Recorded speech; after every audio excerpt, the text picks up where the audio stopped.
I'm not going to pretend it started softly. It didn't. It started with the sound of my wife being hit, and the world deciding in that instant whether it would look away or pay attention. There was no suspenseful build-up, no gentle escalation, no misunderstanding to explain it away. She was assaulted in our own yard, in daylight, in the middle of the neighborhood that sold itself on words like community and standards, and the hands that set it in motion all traced back to the same person they always did, HOA Karen. The moment it happened, time didn't slow down, it sharpened, every detail cut. The air felt thinner. My wife's hand flew to her face before she even knew why it hurt. Not out of theatrics, but pure shocked instinct. She looked less wounded than stunned, like someone had reached into the structure of her life and pulled out a supporting beam without warning. There was no shouting match to excuse it, no chaos to confuse what had happened. It was simple, brutal disrespect carried out under the smug belief that nothing and no one would ever hold them accountable, because that's the confidence tyranny grows in quiet places when it goes unchallenged long enough. I saw neighbors freeze. That silence hurt almost as much as the blow. People who had once waved, shared casseroles, talked about weather and mail delivery, suddenly found a deep interest in the ground, the sky, anything that wasn't us. Fear makes people small, and HOA Karen had been feeding them fear for years, until they learned to fold themselves in half at the first sign of conflict. It wasn't just my wife that had been struck. It was the idea that our home was safe, that decency was the default, that adults would behave like adults when something ugly happened in front of them. HOA Karen stood there, without flinching, arms crossed with that polished expression she wore in meetings, the one that pretended to be composed and civic-minded, but was really built out of contempt. She didn't look at my wife like a person who had been harmed. She looked at her like a problem she had successfully handled. Her voice had the same tone as a form letter, cold and confident, like nothing irreversible had just happened. There was no apology, only language dressed up as policy, words about non-compliance, about order, about how our family kept insisting on not bowing the way she thought we should bow. The insult wasn't just the strike, it was the paperwork tone she wrapped around it, as if pain were an administrative inconvenience. My wife tried to speak and failed, not dramatically, simply because shock steals breath before it steals anything else. She touched the place that hurt, and the look that moved across her face wasn't just pain, it was betrayal by a neighborhood she had poured herself into. She had planted flowers here, shared seeds, remembered people's children's names, learned the rhythms of this street like a language. And in the moment she needed them most, they stood still and let the air do all the talking. The worst part is how ordinary everything else looked. Lawns trimmed, flags still, cars clean. It's surreal when something monstrous wears a normal backdrop. I stood there with my heart punching my ribs, not as a caricature of rage, but with a clarity that was colder than anger. There are moments in life when every mask drops at once. Hers did, mine did, the neighborhood's did, and beneath every single one of them was truth that couldn't be mailed away or hidden in minutes from a meeting. HOA Karen didn't bark or bluster. She didn't need to. She was used to winning with nothing but her confidence in the fear she had built in others. She spoke to me like someone issuing a utility notice, like all of this was simply cause and effect because she had declared it so. She talked about fines. She talked about deadlines.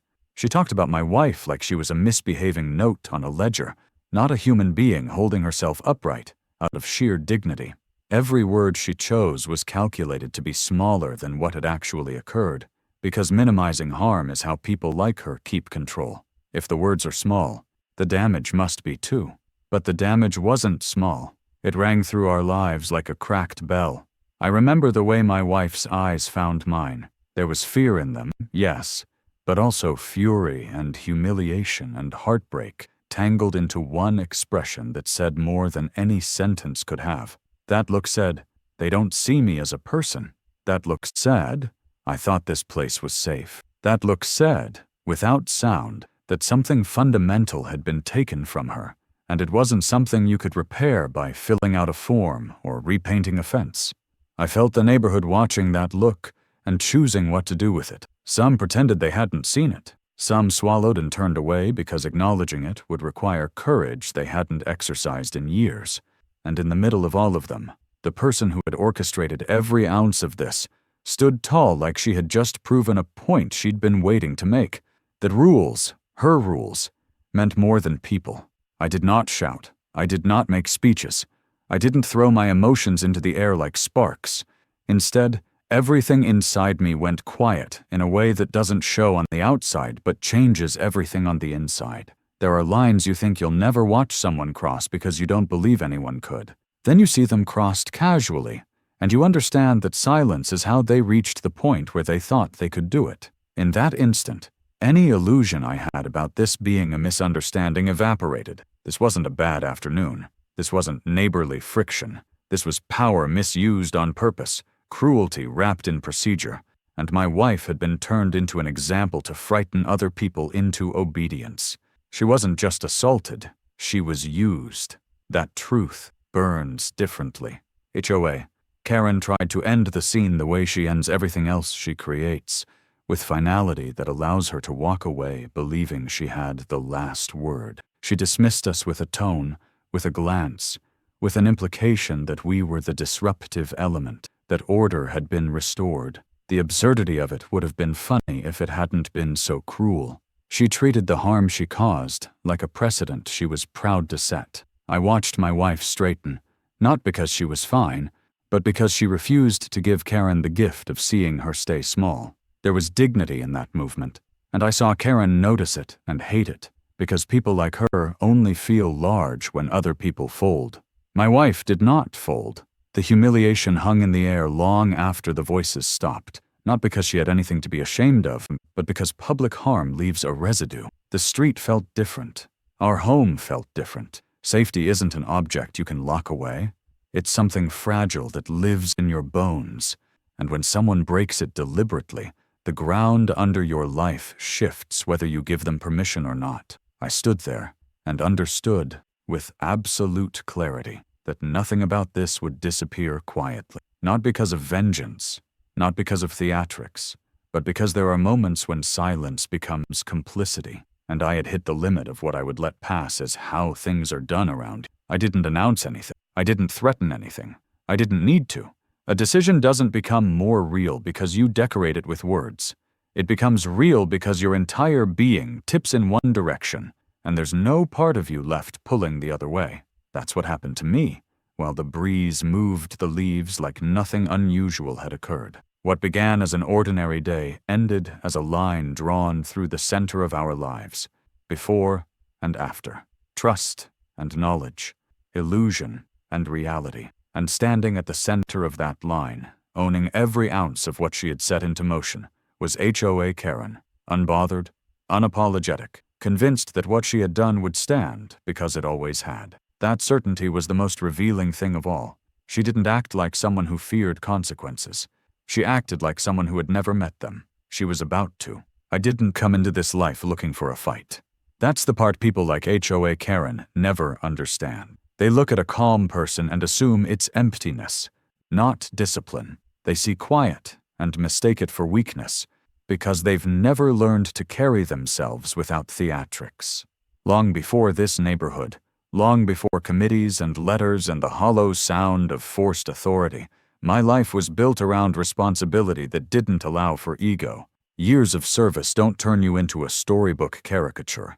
They turn you into someone who understands consequences so clearly that you avoid conflict whenever it's possible to avoid it. I had already lived the kind of life where chaos shows you its real face, and all I wanted once it was over was something small, peaceful, ordinary. I didn't crave importance.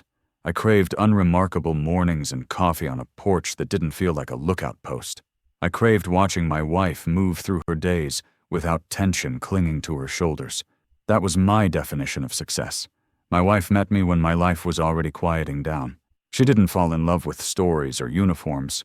She fell in love with a man who was trying to remember how to live without scanning every horizon. She taught me how to plant things without wondering what might uproot them. She had a way of talking to the earth where everything she touched seemed to grow not just because of water and sun, but because something in her believed in life so deeply that even seeds seemed to listen. I watched her build a world out of small beauty, flowers, herbs, wild colors that didn't ask permission to exist in neat lines. She didn't force order onto nature, she collaborated with it. There was nothing rebellious about it. It was joy turned into soil and roots. That garden was not decoration. It was the place she breathed. When we chose this neighborhood, the sales pitch was safety wrapped in structure, community standards, shared values, a board that keeps everything under control. After the life I'd lived, order sounded comforting. Rules sounded predictable. Predictable sounded peaceful.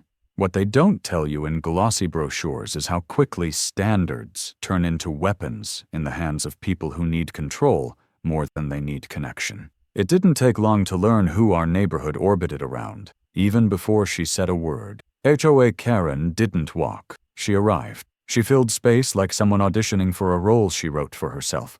Every conversation bent slightly in her direction. The way trees lean after too many seasons of strong wind. People made jokes that weren't jokes about not wanting to get on her bad side, said with laughter that failed to reach their eyes.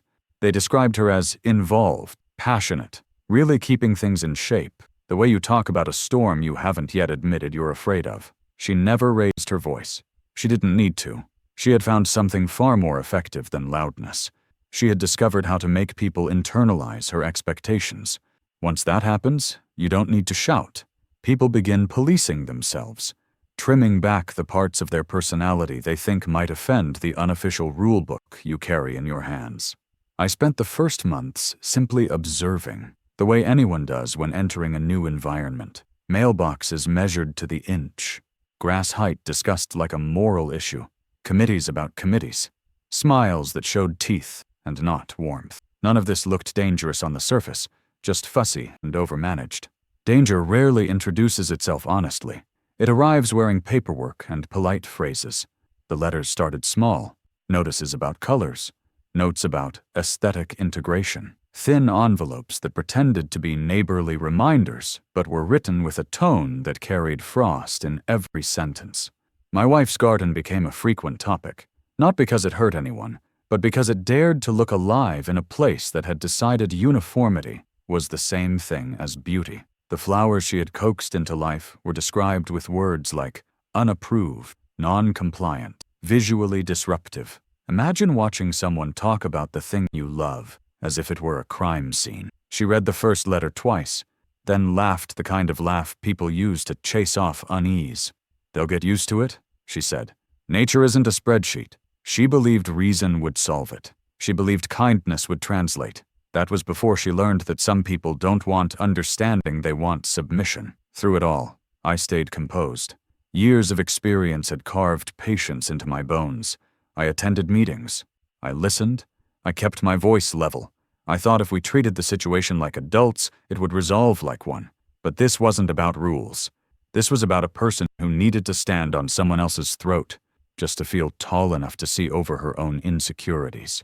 And she had noticed something about my wife I wish she never had. She saw joy and mistook it for defiance.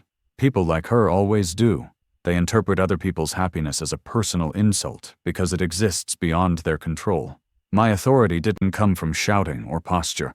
It came from the fact that I knew exactly how much damage people can do when their egos are left unattended. That knowledge made me slow to anger and slower to react. It made me choose words carefully and avoid turning every disagreement into a battleground. Ironically, the very restraint I practiced made Karen believe she was winning. She saw calm as capitulation. She mistook patience for permission. She misread silence as surrender because she had never learned to live without forcing her will into every room she entered. She believed power came from intimidation because intimidation is the only language she'd ever become fluent in. Meanwhile, my wife kept planting. She kept tending. She kept believing in the simple idea that home should be the one place in the world where you don't have to shrink to fit inside someone else's idea of acceptable. The garden grew, and with it grew Karen's fixation. There are people who don't know how to tolerate something they didn't approve, especially when it's beautiful. They talk about maintaining order, But what they really mean is erasing anything that reminds me I'm not in control of everything. The longer I lived there, the clearer something became. Karen didn't serve the community. The community served her need to feel necessary. Rules were props. Meetings were stages. Titles were costumes she wore to feel legitimate. And anyone who didn't applaud on cue became a problem she intended to fix. Through all of that, I held to my one simple line: avoid escalation. I didn't move here to wage wars of ego. I didn't want to be the center of anything. But there is a difference between refusing to escalate and agreeing to be stepped on. The day she laid hands, directly or indirectly, on the woman who had given me back my life, she discovered there was a limit she had never considered existed, not because I suddenly became someone else, but because the man she had underestimated had been choosing restraint the entire time, not lacking options. My authority wasn't something I needed to announce to her.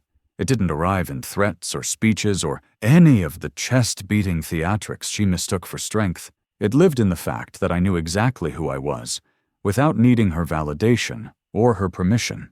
It lived in the fact that I had already walked through storms that would have blown the veneer off people like her in seconds. When you've already met real stakes, you stop being impressed by people who build their identities out of clipboards and complaint forms. I wanted peace, desperately and honestly. I wanted to wake up every day next to my wife and think about gardens instead of conflicts. But peace built on someone else swallowing their dignity isn't peace. It's a hostage situation with better landscaping. Karen had built an environment where people's comfort depended on how small they were willing to make themselves. The day she took aim at my wife, she expected the same pattern to repeat. She expected compliance. She expected silence. She expected resignation. What she never expected was that the quietest man in the neighborhood would also be the one person for whom fear was no longer a currency that bought anything. That was my real authority, not what I had done before, but what I refused to be now. Loud. The longer you live under a system, the easier it is to forget it wasn't always there. That's how HOA Karen built her little empire. Not in one loud takeover, but in quiet adjustments that slowly taught people to confuse familiarity with legitimacy. By the time most neighbors realized how much control she had gathered into her hands, the roots had already wrapped around everything. It didn't look like tyranny. It looked like paperwork. It didn't sound like threats. It sounded like policy reminders. She didn't need a crown when she had a letterhead and the confidence to wield it like a weapon. Every story in our neighborhood eventually found its way back to her, not because she cared, but because she had spent years convincing people that nothing could be solved unless she was involved. She made herself the center of every path to permission. You could live here as long as you understood that every decision you made about your own property traveled through her opinion before it reached your life. Some people fed that system because it was easier than thinking for themselves.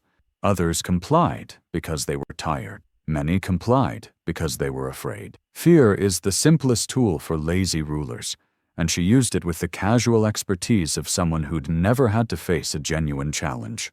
Her power wasn't built on competence, it was built on repetition. She sent notices the way the rest of us breathed, automatic and unexamined. A missed trash can, a hairline crack in a driveway, wind-blown leaves lingering too long. Each envelope was small, but the message inside them was always the same. You are being watched, and the watcher is me. After a while, people began to live with that strange awareness that their homes, the one place they should feel most fully themselves, had become stages upon which they were being graded.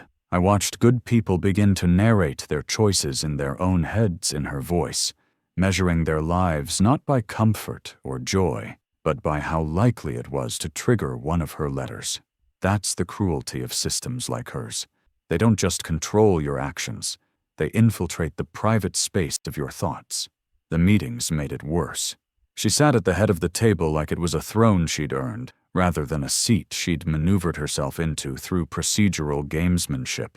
Her smile was professional and sharp, the kind that rests just on the edge of insincerity. She loved the sound of rules being read aloud. She loved hearing herself referenced in third-person minutes, as if she were already a historic figure in a story the rest of us were lucky to live under. Anyone who dared question her found themselves caught in a tangle of clauses and subsections she recited not to clarify, but to overwhelm. She weaponized confusion. If you didn't have the time or legal stamina to match her obsession, you lost by exhaustion long before you ever got to the heart of the issue. That was her real strategy. Not to be right, but to be relentless. My wife's garden became her favorite battlefield because it represented everything she couldn't control. It grew without permission. It attracted admiration she didn't authorize. It ignored the sterile uniformity she championed as aesthetic harmony. To Karen, beauty only counted if she curated it. Anything else was a personal rebuke, proof that someone could create something joyful without her blessing. So she buried my wife in letters written with that special bureaucratic venom that turns adjectives into verdicts.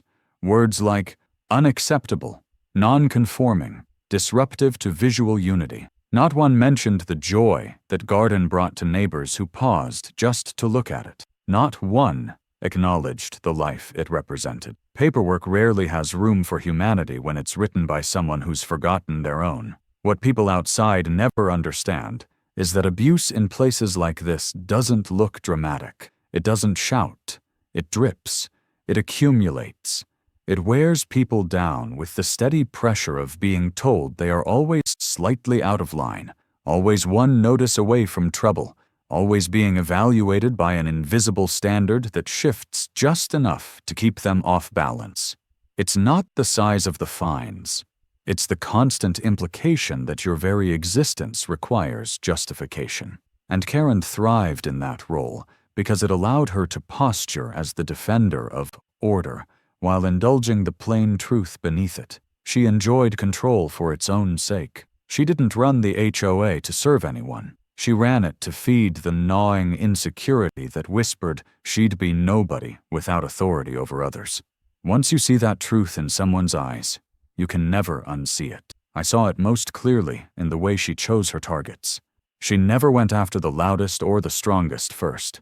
She went after the gentle ones, the elderly couple who couldn't keep up with the weeds as quickly as they used to, the single mother who worked double shifts and let the paint on her mailbox chip before she could afford new supplies, the shy man who planted bright lawn ornaments because they made his grandchildren smile. She treated compassion like weakness, and weakness like opportunity. Every victory over someone kind reinforced her belief that cruelty worked. Neighbors who tried to resist alone discovered quickly how small you can be made to feel when the rules are written in language designed to make you doubt yourself. And so they learned to avoid attention, to keep their heads down, to shrink their dreams to fit the narrow rectangles of her approval. By the time my wife and I saw the full picture, the neighborhood wasn't simply following HOA regulations. It was living inside Karen's preferences, and she had successfully blurred the line between the two.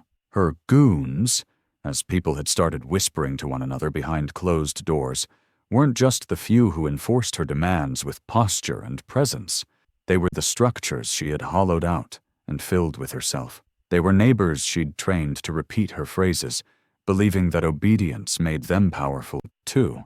They were the constant echo of, "That's just how things are done here," spoken by people who had forgotten that how things are done is only ever a choice.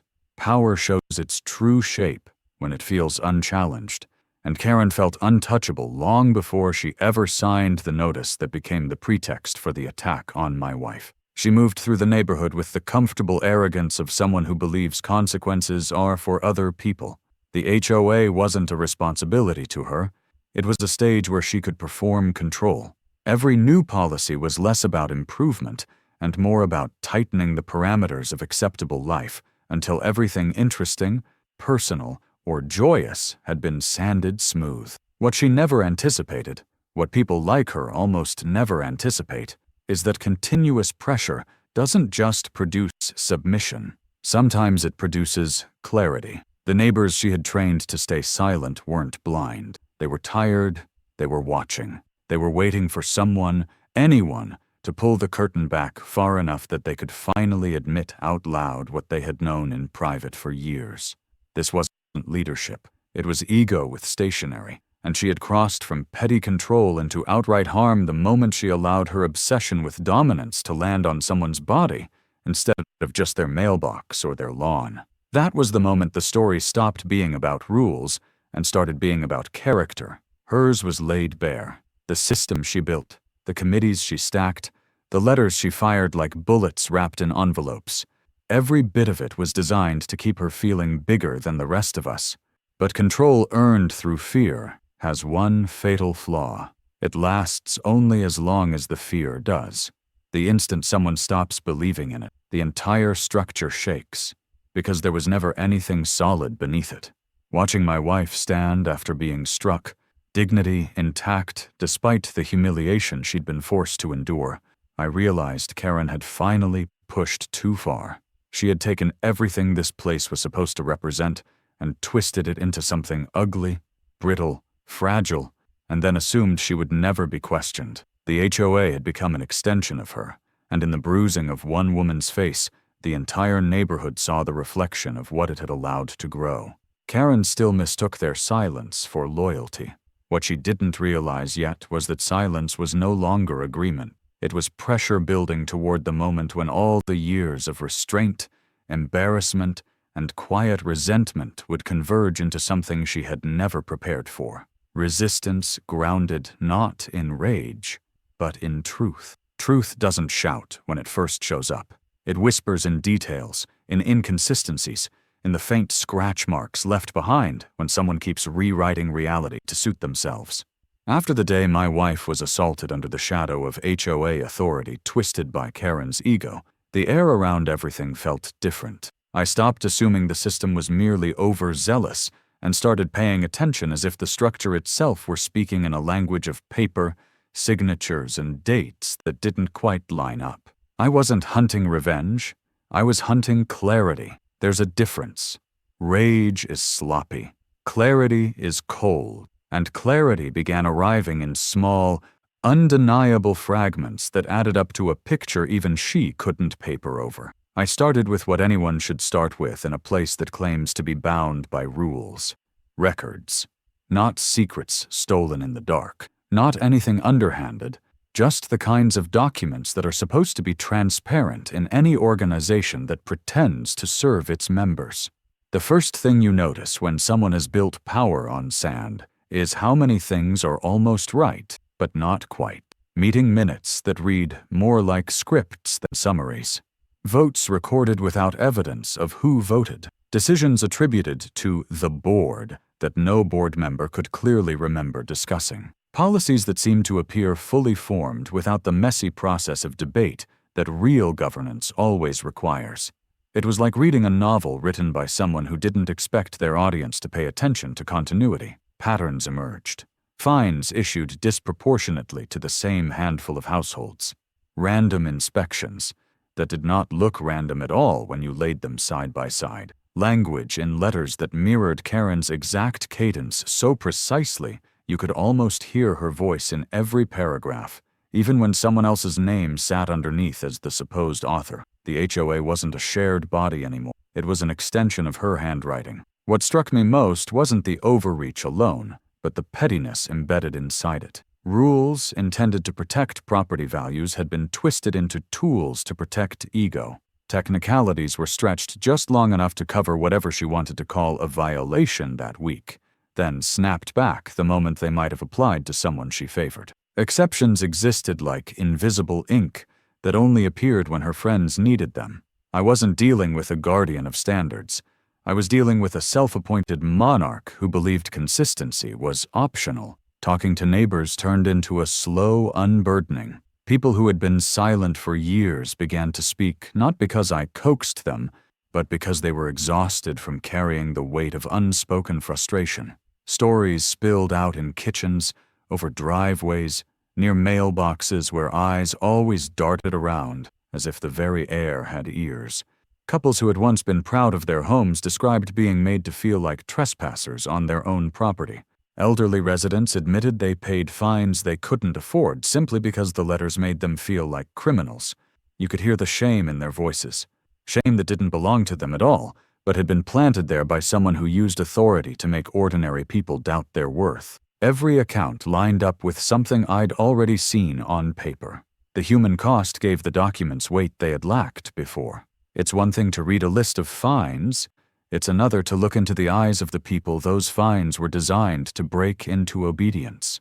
And threaded through every story, every document, every uneasy laugh and cautious whisper was the same name, the same tone, the same signature presence pulling strings she pretended didn't exist.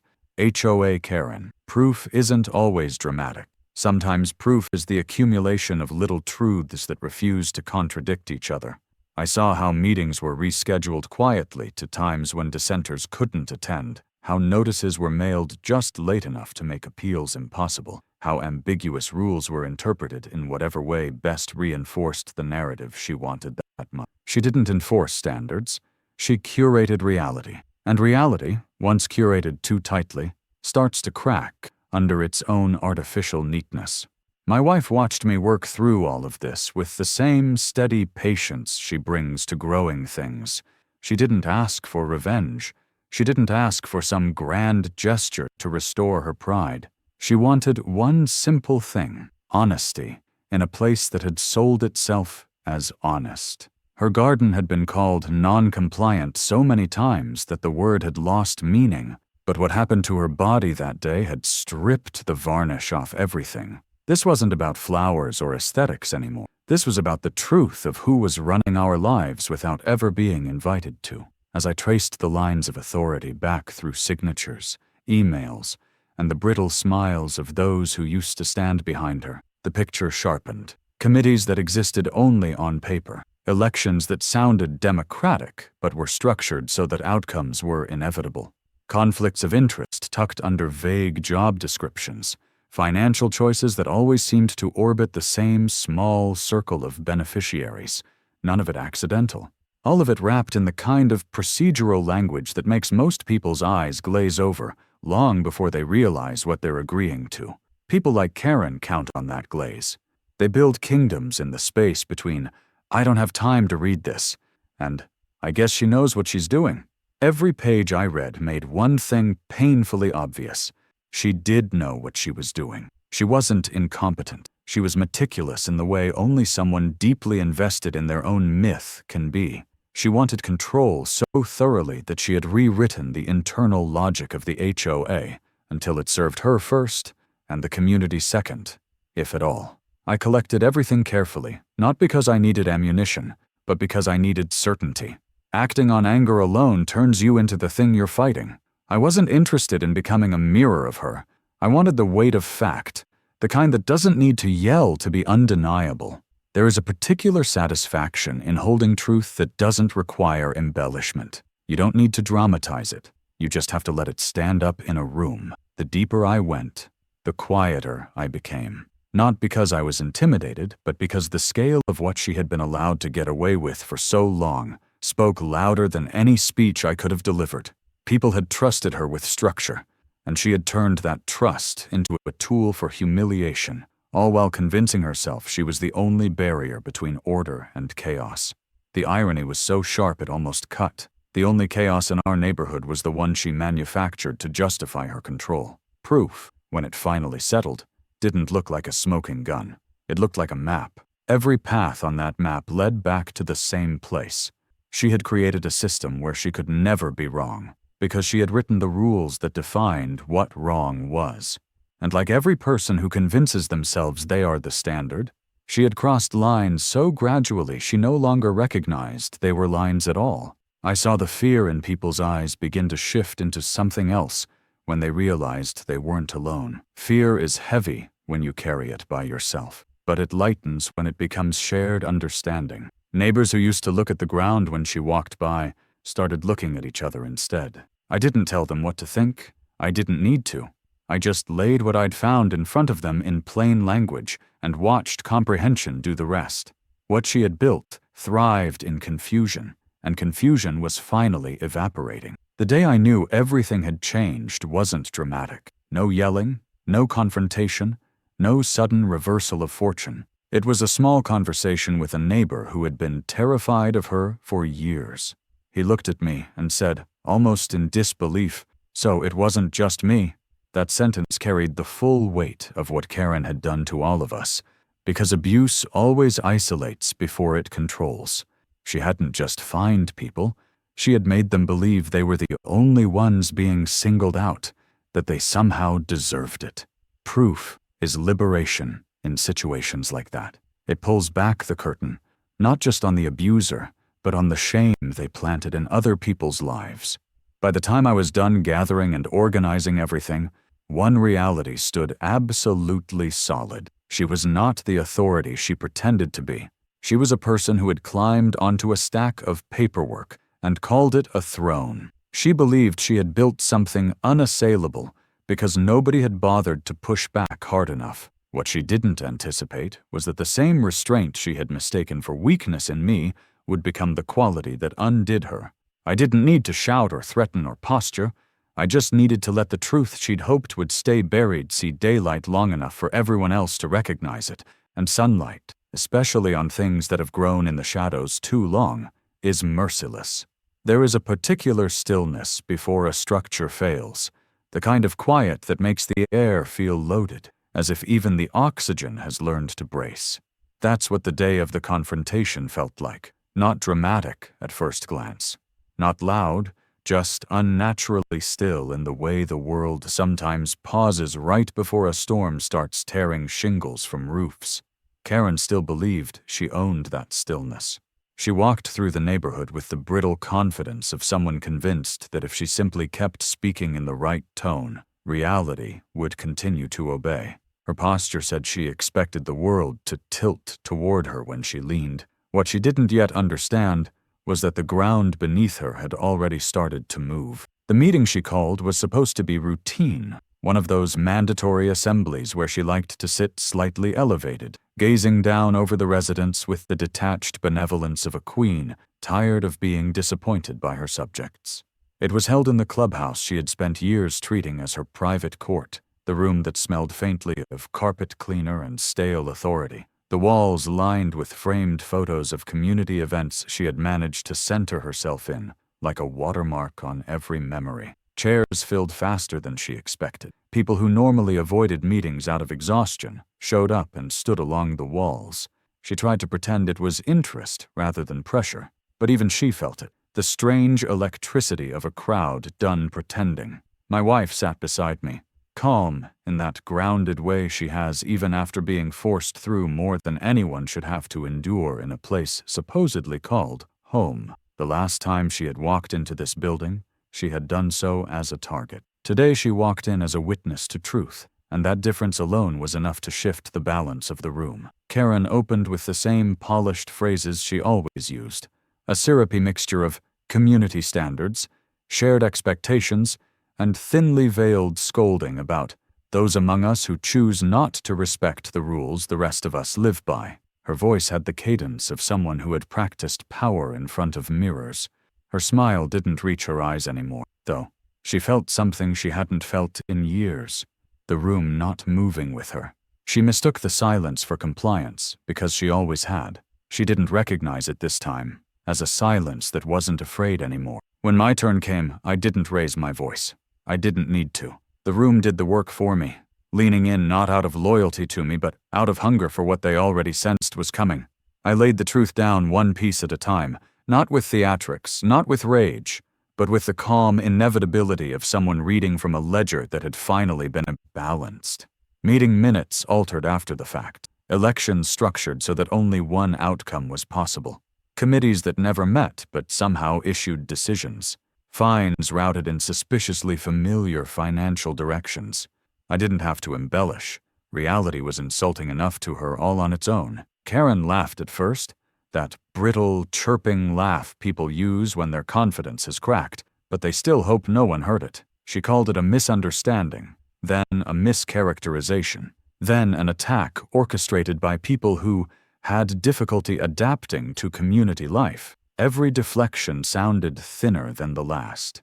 You could feel the room shifting grain by grain, loyalties loosening like screws rattling loose in old wood. I presented the records. Not melodramatic, just undeniable. And then I stepped back. The collapse didn't happen because of anything I said next. It happened because she finally heard the sound of her own voice in a room that had stopped agreeing out of habit. Residents she had dismissed as nuisances raised their heads. People she'd publicly humiliated in letters spoke, not in anger, but with the calm weight of those who have finally stopped apologizing for existing. An elderly woman whose hands trembled when she unfolded her paper stood and read the exact wording of the letters Karen had sent her about bringing the tone of the community down, and the room went quiet in a way that made Karen's smile freeze like glass meeting frost. She tried to interrupt. No one let her. You could see the realization land on her face. Control had always required people to believe she had it. That belief was gone. Humiliation, for someone who has built their identity on dominance, is not loud. It is the moment they realize no one is playing along anymore. Her arguments became smaller as the room became larger. Her voice rose as the authority behind it evaporated. Each sentence was a shrinking version of the one before it. She appealed to rules no one respected anymore, threatened consequences no one feared, invoked titles stripped of meaning now that their foundation had been exposed as a stage set she'd been propping up with her own ego. The final blow wasn't a shout, it was a vote. Not the rigged kind she'd grown accustomed to choreographing, but an organic one, born out of the simple clarity that spreads once deception loses its shine. People who had once nodded out of habit raised their hands to remove her. Some did it shaking, some did it with relief so visible it bordered on grief. The motion passed with ease. Her throne, such as it was, evaporated in front of her, not taken violently, but dissolved by indifference to the illusion she had worked so hard to maintain. She didn't rage the way you might expect. She didn't flip tables or scream. She did something far more devastating to herself. She tried to pretend nothing had happened. She gathered her papers with a shaky precision, forced her smile back onto her face like a badly fitted mask, and informed everyone in the room that this decision was out of order and therefore invalid. Nobody moved, nobody left, nobody deferred. The authority she tried to stand on wasn't there anymore, and for the first time she seemed to genuinely feel the space beneath her feet as empty. That was the moment of collapse. Not the vote, not the evidence. It was the instant she looked out at the community she had once commanded through fear and realized that fear had drained out of them like water from a cracked glass. They were watching her, not with hatred now, but with a clarity that stripped her of the power she'd mistaken for identity. I didn't gloat. There was nothing to gloat about. Watching someone crumble under the weight of a narrative they wrote for themselves isn't triumphant, it's bleak. The humiliation she felt wasn't inflicted on her. It was the direct result of finally being seen without the props, without the performance, without the echo chamber she'd spent years carefully constructing. The public part of her collapse wasn't a spectacle of shouting and throwing blame. It was a slow, quiet unmasking. The more she talked, the smaller she sounded. The more she insisted she was essential, the more obvious it became she had been holding the community hostage to her need to be obeyed. She walked out not like a ruler wronged, but like someone who couldn't quite remember how she once convinced so many people to bow. The door closed behind her with an ordinary click that sounded, somehow, like finality. Outside, the sky looked unchanged. Dogs barked in the distance. Sprinklers ticked rhythmically across lawns. The world had the audacity to keep going. But inside that room, everyone felt it. Something heavy had lifted, and something fragile had broken in the same instant. Public collapse isn't about noise. It's about the moment a person who built themselves out of borrowed authority realizes that, without other people's fear, they are just another neighbor with a name and a history and consequences they can't outrun by signing them away on letterhead. Expert retaliation isn't loud, and it isn't theatrical. It is precise, disciplined, and absolutely uninterested in being seen. Karen had always believed retaliation meant shouting, intimidation, and paper weapons stamped with letterhead. She had no framework for what it feels like when consequences arrive without asking her permission. What I did next wasn't rage-driven improvisation. And it wasn't some explosive act of chaos. It was the cold, steady application of experience. The same kind of experience she had mocked as irrelevant when she treated me like just another homeowner to be managed. I didn't break anything. I didn't threaten anyone. I didn't sneak or slither or act in the shadows. I simply took the truth, fully documented, fully verifiable, and delivered it into the hands of people whose job it is to deal with the messes created by people exactly like her. Expert retaliation was not about striking back harder than she struck. It was about removing every hiding place she had built for herself and forcing her to live beneath unfiltered daylight. It began with records, her records, not my claims. Every altered notice, every fee that didn't comply with the bylaws she weaponized, every decision made in meetings that legally never occurred, every conflict of interest she pretended didn't exist.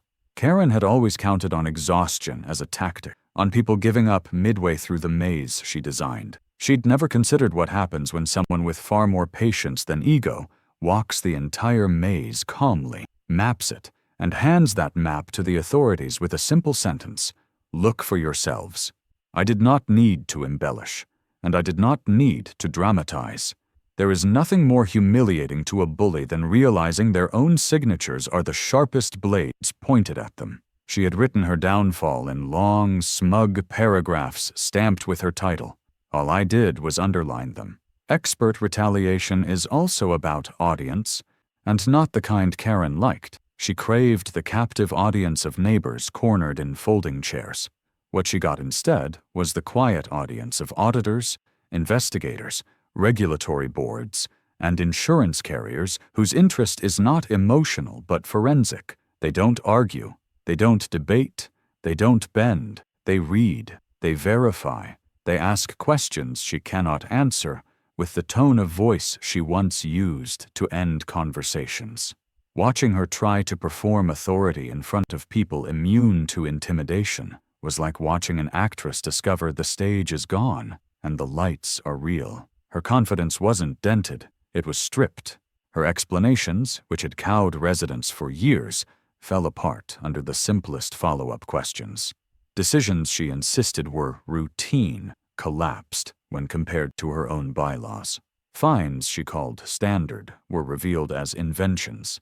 The power she had believed lived in her voice evaporated in front of documents that didn't care how loudly she spoke. She had always relied on proximity to power rather than accountability, and for the first time, accountability arrived with no interest in being impressed.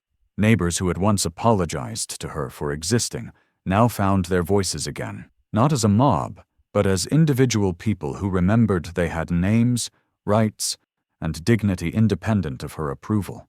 Expert retaliation meant giving them back their courage and then stepping out of the way so they could use it. They didn't shout at her. They did something worse for her ego. They stopped needing her entirely. They formed committees that were actually democratic, not ceremonially obedient. They read rules rather than taking her word for them. They asked questions out loud. They spoke to each other instead of through her. For someone addicted to being the center of gravity, that kind of social shift isn't just inconvenient. It is annihilating. Karen learned very quickly that when people stop fearing you, they start telling the truth in rooms you don't control. The most devastating part for her wasn't the inquiries, the letters she now received instead of sent, or the official language suddenly addressed to her instead of from her. The most devastating part was the normalization of her irrelevance. There is no humiliation sharper than realizing the kingdom you believed you ruled now functions more smoothly without you than it ever did beneath your command. Expert retaliation was never about vengeance. It was about restoration. It was about placing everything she had twisted back into alignment and letting the straightness of it expose how crooked she had been. She expected retaliation to look like her own tactics reflected back at her: shouting matches, confrontations, emotional spectacle. What she received instead was something she had never prepared for: a calm, methodical sequence of consequences that could not be intimidated, delayed, or guilted into retreat. She wasn't the protagonist anymore. She was a file. Her name wasn't spoken with fear or even anger. It appeared on forms, in case numbers, in polite, clipped communications from people who had no interest in validating her self-image. She had built an identity on being unavoidable, and now the only thing unavoidable in her life was accountability. She had spent years teaching people to shrink so she could feel large.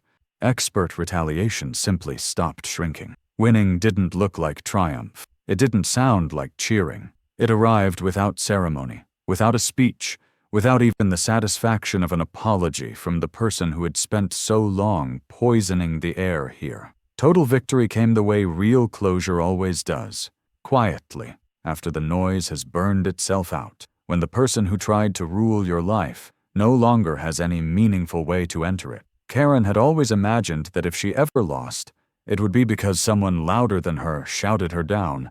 She didn't know how to process the reality that she lost, because no one needed her anymore. There was no final debate, no last dramatic confrontation where she got to perform outrage or victimhood. Paperwork replaced her proclamations, signatures replaced her threats, and life went on without waiting for her to understand it. Her power didn't end in one moment. It leaked away, drip by drip, until even she couldn't pretend it was still there. You could see it in her posture when she walked past people who no longer flinched at the sound of her voice. You could see it in the way her eyes searched faces for fear and found only indifference. That was the deepest humiliation she could experience. Not being hated, not being fought, but being wholly, effortlessly ignored. My wife's garden became the clearest proof that Karen had lost. It grew without permission slips, without inspections, without letters printed on officious paper designed to bruise the spirit. It grew because she loved it, because things thrive when control loosens its grip and stops mistaking dominance for order. Flowers Karen once called unacceptable stood tall in the sunlight, indifferent to the woman who had tried to dictate their existence. My wife knelt in the soil one morning, hands dirty, hair wild, peaceful in a way she hadn't been since this all began, and I realized that the war had never really been about rules or fines. It had been about whether or not someone like Karen got to decide the size of our lives. She didn't, not anymore. The community shifted too, not with fanfare, but with subtle revolutions that only people who lived there would notice. Neighbors talked to each other on sidewalks Karen once patrolled like corridors of a kingdom. Laughter returned in easy, unguarded bursts. People painted doors the colors they actually liked instead of the ones that made them less visible. Mailboxes leaned a little crooked, and nobody wrote a letter about it. The air itself felt lighter, as if the neighborhood had been holding its breath for years and finally remembered how to exhale. Karen remained here for a while longer, orbiting the edges of a world that had stopped revolving around her. She still tried, occasionally, to issue instructions, to correct, to remind people who she used to be. The words came out of her mouth with the same rhythm, but without the gravity they once carried. They fell flat between us like dropped coins no one bothered to pick up. Authority had never actually lived in her title. It had lived in other people's willingness to comply. That willingness was gone. That was the victory. Not revenge, not spectacle. Absence. One afternoon, I saw her standing across the street, watching my wife's garden the way someone watches a house they used to own and can no longer enter. There was no dramatic exchange of words. She didn't shout. I didn't confront her. We didn't reenact the past. She simply stood there long enough for the reality to settle, then turned away and walked down the sidewalk like anybody else with nowhere particular to be. The story ended there, not with a bang, but with the quiet recognition that she had become a footnote in a place she once tried to author. She wasn't feared. She wasn't obeyed. She wasn't consulted. She was simply there, and then gone around the corner. The cold end wasn't cruel. It was honest. She had built her identity out of borrowed power, and when the borrowing stopped, there was nothing left for her to stand on. We didn't chase her. We didn't celebrate. We didn't even talk about her much anymore. Life had better things to do than keep her relevant. My victory was not that I struck back. My victory was that, after everything, I could sit on my porch beside my wife in the evening, listening to the wind moving through leaves she planted, and feel absolutely nothing when her name crossed my mind. Not anger, not fear, not interest. Nothing. Silence is the most complete form of winning there is. HOA Karen went quiet. The neighborhood kept going, and not one of us needed her for anything ever again.